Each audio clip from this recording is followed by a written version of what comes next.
BVR TV news కి స్వాగతం. నేను మీ ఏకే. మాజీ మంత్రి జనసేన నేత కొనతాల రామకృష్ణ ఈ రోజు తెలుగుదేశం పార్టీ కార్యాలయానికి వెళ్లి తెలుగుదేశం శ్రేణులు అందరినీ కలిసి పలకరించడం జరిగింది. తెలుగుదేశం కార్యాలయంలో శ్రేణులను ఉద్దేశించి కొనతాల రామకృష్ణ మాట్లాడారు. ఈ కార్యక్రమంలో మాజీ MLC Buddha Nagajagadeeswararao, doctor Narayanarao, Gudala Satyanarayana, B Venkatrao, senior నాయకులు, ఎన్టీఆర్ సీనియర్ అభిమానులు, కార్యకర్తలు పెద్ద ఎత్తున పాల్గొన్నారు. తీసుకున్నటువంటి ప్రకటన అది. ఆ ప్రకటనకి గౌరవించాల్సినటువంటి అవసరం ప్రతి ఒక్కరి మీద కూడా ఉంది. అది గౌరవించే భాగంలోనే ఈరోజు నేను మీ ముందుకు వచ్చాను. లేకపోయినా మీతో పనిచేయడానికి సిద్ధంగా ఉన్నాను. ఎందుకంటే 19లోనే పనిచేశాను. ఎందుకంటే ఏం జరగబోతుందని నాకు తెలుసు.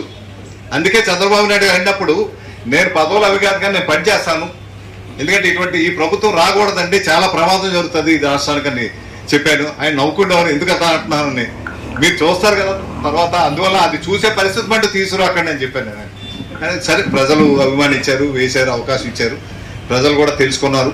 ఈ రోజున ఈ పరిస్థితులు మార్పు చేయాల్సినటువంటి అవసరం కూడా ఎంత ఉంది. మనం కూడా ఇప్పుడే మన డాక్టర్ గారు, నాగజగదీష్ వీళ్ళంతా వీళ్ళు పైకి చెప్పారు. కానీ చాలా మంది మీ అందరిలో కూడా అనుమానం ఉంటుంది. ఎందుకంటే పొత్తులు ఉన్నాక ఎవరికైతే సీట్ ఇస్తామో ఆ పార్టీకి ప్రాధాన్యత ఉంటుంది, రెండో పార్టీ ప్రాధాన్యత ఉంటుంది అన్నది సహజంగా. అది అపోహ కూడా కాదు, చాలా చోట్ల వాస్తవాలుగా జరిగాయి కూడా గతంలో పొత్తులు ఉన్నప్పుడు. అది ఆ అనుమానం ఉండడం తప్పు కాదు. మీకు ఇక్కడ టీడీపీకి వచ్చింది అనుకోండి, మా జన సైనికులకి ఆ అనుమానం ఉంటుంది. ఏంటి మా పరిస్థితి ఏంటి, రేపు పని చేశాక మా పరిస్థితి ఏంటి, మమ్మల్ని ఎవరైనా గుర్తిస్తారా, చూస్తారా, మనం మాట్లాడవచ్చా, వాళ్ళే అధికారంలో ఉంటారు కదా అని ఉంటుంది. అంతే, అది సహజం ఎక్కడైనా సరే. అందుకే అయితే నా ఆలోచన ఉంటాయండి. ఎందుకంటే మనం ఇక్కడ పుట్టి పెరిగినటువంటి ప్రాంతం ఇది. ఈరోజు పార్టీలు మనం వేరే అవ్వచ్చు, కానీ ఇక్కడ ప్రతి ఒక్కరూ మీరేంటో నాకు తెలుసు, నేనేంటో నీకు తెలుసు. అందువల్ల ఎవరు పైవాళ్ళు ఎవరు కాదు, వేస్ట్గా ఎవరైనా వచ్చి మాట్లాడవచ్చు. అదొకటే కాదు. నేనేమనుకుంటున్నా అంటే ఇప్పుడే రాజేశ్వరరావుతో మాట్లాడుతున్నా, త్వరలోనే ఒక విస్తృత స్థాయి గ్రామ స్థాయి నుంచి కూడా తెలుగుదేశం పార్టీ సమావేశం ఒకటి ఏర్పాటు చేసుకొని మన మాజీ ఎమ్మెల్యే గారు గోవింద్ సత్యాం గారు ఇంకా మిగతా నాయకులందరినీ కూడా పిలిచి వారితో కూడా త్వరలోనే మాట్లాడి కార్యక్రమం కూడా వెళ్తున్నాం.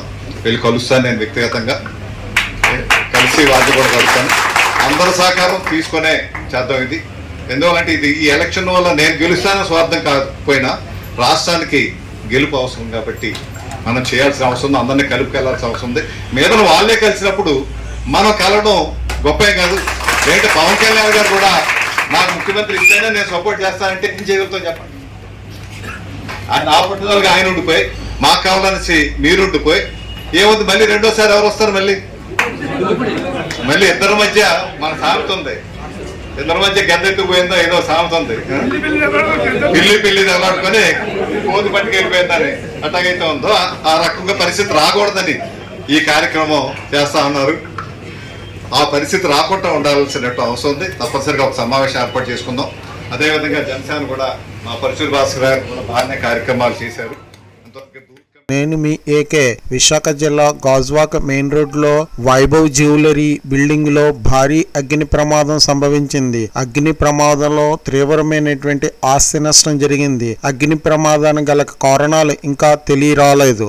వచ్చే ఎన్నికలే లక్ష్యంగా ఆంధ్రప్రదేశ్ కాంగ్రెస్ మొదటి గ్యారంటీ ప్రకటించింది.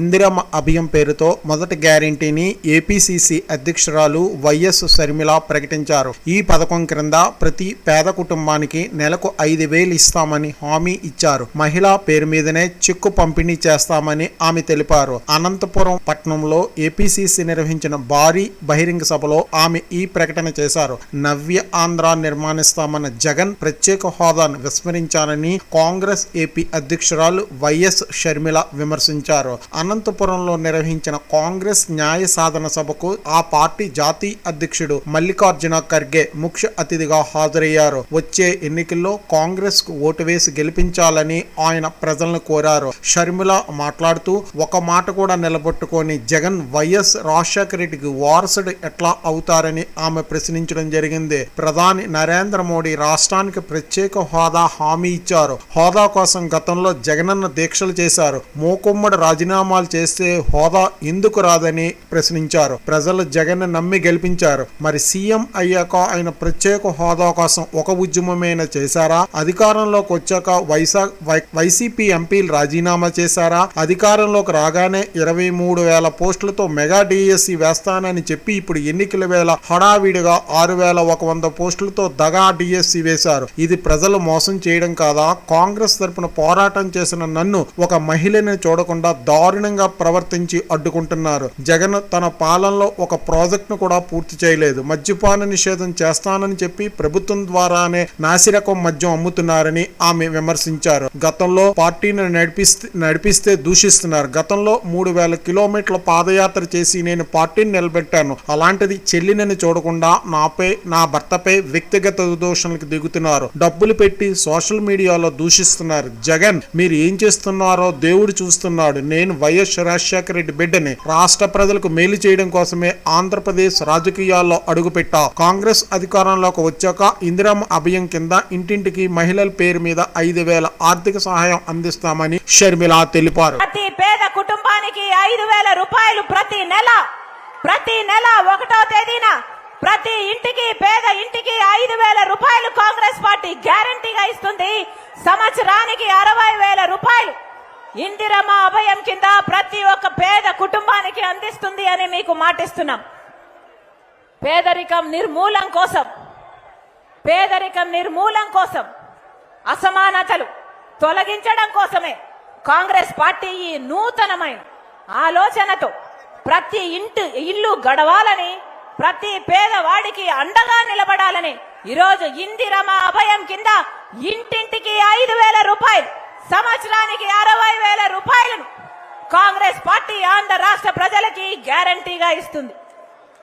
దేశంలో అతిపెద్ద టెక్స్టైల్ 2024 ఈవెంట్ ను ఢిల్లీలోని భారత మండపం వేదికగా ప్రధాని నరేంద్ర మోడీ సోమవారం ప్రారంభించారు. ఈ కార్యక్రమానికి 100 దేశాల నుంచి 3,000 మంది పైగా ఎగ్జిబిటర్లు, కొనుగోలుదారులు, 40,000 మంది వాణిజ్య సందర్శకులు హాజరయ్యారు. ఈ సందర్భంగా ప్రధాని నరేంద్ర మోడీ మాట్లాడుతూ టెక్స్టైల్స్ రంగం భవిష్యత్తులో దేశ అభివృద్ధికి కీలకంగా మారుతుందని చెప్పారు. దేశానికి స్వాతంత్రం వచ్చి 2047 నాటికి 100 ఏళ్లు పూర్తవుతుంది. అప్పటికి భారత్ అభివృద్ధిలో టెక్స్టైల్ రంగం కీలక పాత్ర పోషించనుంది. ఈ లక్ష్యాన్ని చేరుకునేందుకు కేంద్ర ప్రభుత్వం సహాయ సహకారాలు అందించేందుకు సిద్ధంగా ఉందని నరేంద్ర మోడీ తెలిపారు. 2014 భారత్ టెక్స్టైల్ మార్కెట్ విలువ 7 లక్షల కోట్ల కంటే తక్కువగా ఉండేది. ప్రస్తుతం అది 12 లక్షల కోట్లకు చేరుకుంది. మరి కొన్నాళ్ళలో దేశాన్ని వికసిత్ భారత్గా మార్చాలని కేంద్ర ప్రభుత్వం సంకల్పించిందని మోదీ పేర్కొన్నారు. వికసిత్ భారత్ పేదలు,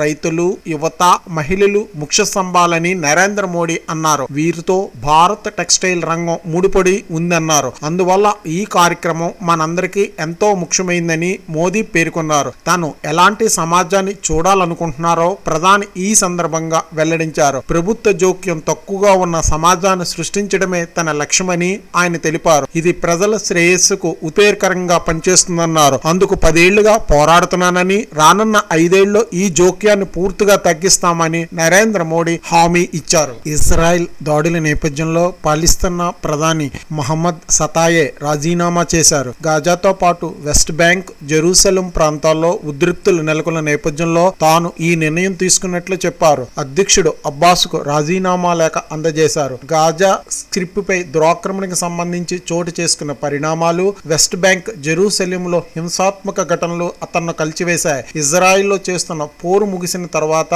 ఇక్కడ రాజకీయ ఏర్పాట్ల గురించి పాలస్తీనియన్లు ఒక ఏకాభిప్రాయం ఏర్పడడానికి వీలుగా తాను రాజీనామా చేస్తున్నానని అన్నారు. అయితే రాజీనామా ఆమోదం గురించి అధ్యక్ష కార్యాలయం నుంచి ఎలాంటి స్పష్టత రాలేదు. పాలిస్తీనా ఇన్వెస్ట్మెంట్ ఫండ్ చైర్మన్ గా ఉన్న మహమ్మద్ ముస్తాఫాను నూతన ప్రధానిగా నియమించే అవకాశం ఉందని తెలియవచ్చున్నది. యుద్ధం ముగిసిన తర్వాత గాజా ప్రాంతాన్ని పాలించే రాజకీయ వ్యవస్థ నిర్మాణంపై ఇప్పటికే ప్రయత్నాలు మొదలైనట్లు సమాచారం. సమాచారం. ఇందుకోసం పాలస్తీనా అథారిటీని పునర్వ్యవస్థీకరించాలని అమెరికా భావిస్తుందనే వార్తలు వినిపిస్తున్నాయి. ఇదే అంశంపై పాలస్తీనాపై అధ్యక్షుడు అగ్రరాజ్యం నుంచి తీవ్ర ఒత్తిడి ఉందనే వాదన వినిపిస్తున్నది. పాలస్తీనా అథారిటీలో సంస్కరణలు చేపట్టాలంటే అనేక అడ్డంకులు ఉన్నట్లు సమాచారం. ఈ క్రమంలో ప్రధాని రాజీనామా కీలక పరిణామంగా మారింది. టీడీపీకి కంచుకోట శ్రీకాకుళం జిల్లా అని, రాష్ట్రానికి సమర్థ నాయకత్వాన్ని అందించిన జిల్లా అని తెలుగుదేశం అధినేత నారా చంద్రబాబు నాయుడు కొనియాడారు. అరాచక ప్రభుత్వాన్ని ఇంటికి పంపడానికి ప్రజలంతా సిద్ధంగా ఉండాలని పిలుపునిచ్చారు. శ్రీకాకుళంలో సోమవారం నిర్వహించిన కదిలిరా సభలో ఆయన మాట్లాడారు. టీడీపీ హయాంలో 2029 విజన్ రూపొందించామని, అమరావతి, పోలవరం పరిశ్రమలకు పెద్దపీట వేశామని గుర్తు చేశారు. టీడీపీ జనసేన గెలుపును ఎవరూ ఆపలేరన్నారు. వచ్చే రాజకీయ తుపానుకు శ్రీకాకుళం జిల్లా నుంచే నాంది కావాలని ఆయన కోరారు. ప్రజా వ్యతిరేకత ఫెను తుఫానుగా మారుతుందని తెలియజేశారు. వైసీపీ చిత్తుగా ఓడి బంగాళాఖాతంలో కలవడం ఖాయమన్నారు. 5 ఏళ్లలో 20 లక్షల మందికి ఉద్యోగాలు ఇస్తామని, ప్రజల భవిష్యత్తును బంగారు భవిష్యత్తు చేస్తామని హామీ ఇచ్చారు. ఓటు సమాజాన్ని మారుస్తుందని, ఓటు ప్రజల భవిష్యత్తును తీర్చిదిద్దుతుందని తెలిపారు. ప్రభుత్వం సంపద సృష్టించి పేదలకు పంచాలని, సంపద సృష్టించడం తెలిసిన పార్టీ టీడీపీ అని ఆయన వెల్లడించారు. ఉత్తరాంధ్రను ఉద్ధరిస్తామని చెప్పి నాశనం చేశారని జగన్ రెడ్డిపై చంద్రబాబు మండిపడ్డారు. ఉత్తరాంధ్ర సుజల స్రవంతికి టీడీపీ హయాంలో నిధులిచ్చామని, వైసీపీ 5 ఏళ్ల పాలనలో ప్రాజెక్టుకు 5 కోట్లు ఖర్చు చేశారని పేర్కొన్నారు. ప్రాజెక్టులు పూర్తి చేసి ఉత్తరాంధ్ర రుణం తీర్చుకుంటానని, నదులు అనుసంధానించి 6 నియోజకవర్గాలు సస్యశ్యామలం చేస్తామని తెలిపారు. జీడిపిక్క రైతులకు గిట్టుబాటు ధర కల్పిస్తామని, కిడ్నీ బాధితులకు పింఛనిచ్చి ఆదుకుంటామని తెలిపారు. టెక్కలకు వైద్య కళాశాల మంజూరు చేస్తామని, కళింగ వయసును ఓబీసీలో చేర్చే బాధ్యత తీసుకుంటామని తెలిపారు. ప్రజల జీవితాల్లో వెలుగులు నింపి సుపరిపాలన తీసుకొస్తామని చంద్రబాబు భరోసా ఇవ్వడం జరిగింది. తెలుగుదేశం పార్టీకి కంచు కోట ఈ శ్రీకాకుళం జిల్లా. ఇప్పుడే కాదు, ఎప్పుడూ మీరు ఆదరిస్తున్నారు, మళ్లీ ఆదరించడానికి సిద్ధంగా ఉన్నారు. అవునా కాదా అని మిమ్మల్ని అడుగుతున్నా. ఈ శ్రీకాకుళం జిల్లా నా మనసుకు దగ్గర, నేనెప్పుడు అభిమానించే జిల్లా. రాష్ట్రానికి సమర్థవంతమైన నాయకత్వాన్ని అందించిన జిల్లా ఈ శ్రీకాకుళం జిల్లా. ఇక్కడికి రాగానే ముందుగా నాకు గుర్తొచ్చేది నా మిత్రుడు ఉత్తరాంధ్ర ముద్దు బిడ్డ ఎర్రంనాయుడు. బీసీ సింహం ఎర్రన్నతో నా అనుబంధాన్ని ఒకసారి స్మరించుకుంటూ ఈరోజు ఈ సభను మొదలు పెడదాం. నేను ఒకటే అడుగుతున్నా, అరాచక ప్రభుత్వాన్ని ఇంటికి పంపించడానికి మీరు సిద్ధంగా ఉన్నారా లేదా అని మిమ్మల్ని అడుగుతున్నా. సిద్ధంగా ఉన్నామంటే గట్టిగా చెప్పండి, మేము సిద్ధమని. వైసీపీ రాక్షస పాలనలో అందరం బాధితులమే. అందులో నేను కూడా బాధితుడిని, మీరు బాధితులే. కడాన ఎర్రమ్మనాయుడిని ఏ విధంగా అరెస్ట్ చేశారో ఈ శ్రీకాకుళంలో చూశాం. అచ్చెన్నాయుడిని చిన్న పెద్ద వ్యత్యాసం లేదు. కడాన కళా వెంకట్రావు పైన కూడా కేసులు పెట్టే పరిస్థితికి వచ్చారు. మీరు ఒకసారి, అందుకే నేను ఒకటే చెప్తున్నాను, మీరు ఒకసారి ఈ రాక్షస పాలనలో రాష్ట్రమే బలైపోయింది. మళ్లీ రాష్ట్రాన్ని కాపాడుకోవడానికి మనందరం సిద్ధం కావాలి. అందుకే కదిలిరా అనే కార్యక్రమంలో మీ దగ్గరికి వచ్చా. 22 కార్యక్రమాలు పెట్టాను. ఇది 22వ కార్యక్రమం. నా ఉద్దేశం ఒకటి, ఒక సీనియర్ నాయకుడిగా జరగబోయే పరిణామాలు ముందుగా మీకు చెప్పడం, మిమ్మల్ని సమాయత్తం చేయాలని నేను ఈ కార్యక్రమానికి శ్రీకారం చుట్టాను. ఒక్కసారి శ్రీకాకుళం మొత్తం గుర్తుపెట్టుకోండి. 5 కోట్ల ఆంధ్రులు కూడా ఒక్కసారి ఆలోచించండి. ఆ రోజు హైదరాబాద్ ని మనమే అభివృద్ధి చేసాం. అవునా కాదా తమ్ముళ్ళు, ఆడబిడ్డలను మిమ్మల్ని అడుగుతున్నా, అవునా కాదా? కానీ తర్వాత వచ్చిన నాయకులు హైదరాబాద్ పైన ఎవరూ విధ్వంసం చెయ్యలేదు. అందుకే హైదరాబాద్ ఈరోజు ఒక మహానగరం అయింది. దానికి కారణం తెలుగుదేశం పార్టీ. ఆ విషయం మనం గుర్తుపెట్టుకోవాల్సిన అవసరం ఉంది. ఒకప్పుడు నేను ఐటీకి ప్రాధాన్యత ఇచ్చాను. మన పిల్లలు ఈరోజు ప్రపంచమంతా వెళ్లారు. కడాన హైదరాబాద్ లో హైటెక్ సిటీ కట్టి తర్వాత సైబరాబాద్ నగరాన్ని ఏర్పాటు చేసి ప్రపంచానికి ఐటీ అందజేసిన పార్టీ తెలుగుదేశం పార్టీ అని చెప్పి కూడా నేను మీకు తెలియజేస్తున్నా. ఈరోజు మనం చూస్తే మన రాష్ట్రం 5 కోట్ల మంది నష్టపోయాం.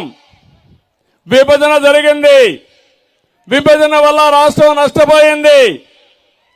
తర్వాత తెలుగుదేశం పార్టీ వచ్చి ఎట్టి పరిస్థితులు కూడా అభివృద్ధి చేయాలనే పంతంతో 2029 విజన్ తయారు చేసుకుని అమరావతి గాని, పోలవరం గాని, పరిశ్రమలకు గాని పెద్దపీట వేశాం. అలాంటిది ఈ సైకో ముఖ్యమంత్రి వచ్చి ఆంధ్రప్రదేశ్ రాష్ట్రం దగా కాబడ్డది. పూర్తిగా నష్టపోయే పరిస్థితికి వచ్చాం. అందుకే నేను ఒకటే చెప్తున్నాను, విభజన కంటే జగన్మోహన్ రెడ్డి విధ్వంస పాలన వల్ల పూర్తిగా నష్టపోయామా లేదా ఒక్కసారి గుర్తు తెచ్చుకోమని మిమ్మల్ని అందరినీ కోరుతున్నా.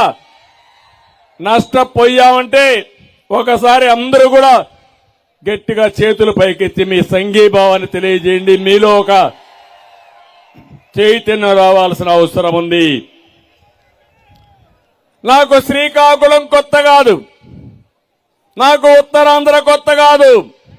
కానీ ఈ జన సముద్రాన్ని చూస్తే నా జీవితంలో ఎప్పుడూ చూడని ఉత్సాహం మీలో చూస్తున్నాను. 2014లో ఇక్కడే మీటింగ్ పెట్టాం. ఆ రోజు బ్రహ్మాండమైన గెలుపు వచ్చింది. మళ్ళీ ఈ రోజు చెప్తున్నా, 2024లో గెలుపు మనదే. తెలుగుదేశం జనసేన గెలుపును ఎవరు ఆపలేరు. ఈ రోజు మీ ఉత్సాహం చూసిన తర్వాత అర్థమైపోయింది, జగన్ పని అయిపోయింది, మార్పు మొదలైంది. మనం హుద్హుద్ తుఫాను చూశాం, తిత్లీ తుఫాను చూశాం. ఈసారి వచ్చే రాజకీయ తుఫానుకి ఇది నాంది. ప్రజా వ్యతిరేకత పెను తుఫానుగా మారుతుంది. ఈ తుఫాను ఉధృతంగా వస్తుంది. కాంగ్రెస్ పార్టీ చిత్తుగా ఓడిపోయి బంగాళాఖాతంలో కలిసిపోవడం ఖాయమని చెప్పి కూడా నేను మీకు తెలియజేస్తున్నా. నేను ఒక్క విషయం మిమ్మల్ని అందరిని అడుగుతున్నా, 5 ఏళ్లయింది ప్రభుత్వం వచ్చి, మీ జీవితాల్లో మార్పులు వచ్చాయని అడుగుతున్నా. ఏమమ్మా ఆడబిడ్డలు, మీ జీవితంలో మార్పు వచ్చిందా? మీరు ఆనందంగా ఉన్నారా? తమ్ముళ్ళు, యువత మీరు ఆనందంగా ఉన్నారా? ఏ రైతైనా ఆనందంగా ఉన్నాడా? అందరూ కూడా ఇబ్బందుల్లో అయ్యారు. జగన్ పాలనలో పేదలు నిరుపేదలయ్యారు. వైసీపీ నాయకులు మాత్రం ధనవంతులయ్యారు. ఇంకో పక్క మీకు 10 రూపాయలు ఇచ్చి 100 రూపాయలు దోచుకునే దొంగ ప్రభుత్వం ఈ జగన్మోహన్ రెడ్డి ప్రభుత్వం అని చెప్పి కూడా నేను మీకు తెలియజేస్తున్నా. ఒక విషయం మీరు గుర్తుపెట్టుకోవాలి, వ్యవసాయ రంగం సంక్షోభంలో ఉంది. యువతకు ఉద్యోగాలు లేవు, ప్రభుత్వ ఉద్యోగాలకు జీతాలు లేవు, కాంట్రాక్టులకు బిల్లులు లేవు, కూలీలకు పనులు లేవు, నిత్యావసర ధరలు అదుపు లేదు, మా మహిళలకు రక్షణ లేదు, రోడ్లు లేవు, సాగునీటి ప్రాజెక్టులకు దిక్కు లేదు. 5 సంవత్సరాల పాలన 30 ఏళ్ల ఎన్నికెళ్లిపోయింది. అవునా కాదా అని ప్రతి ఒక్కరిని అడుగుతున్నా.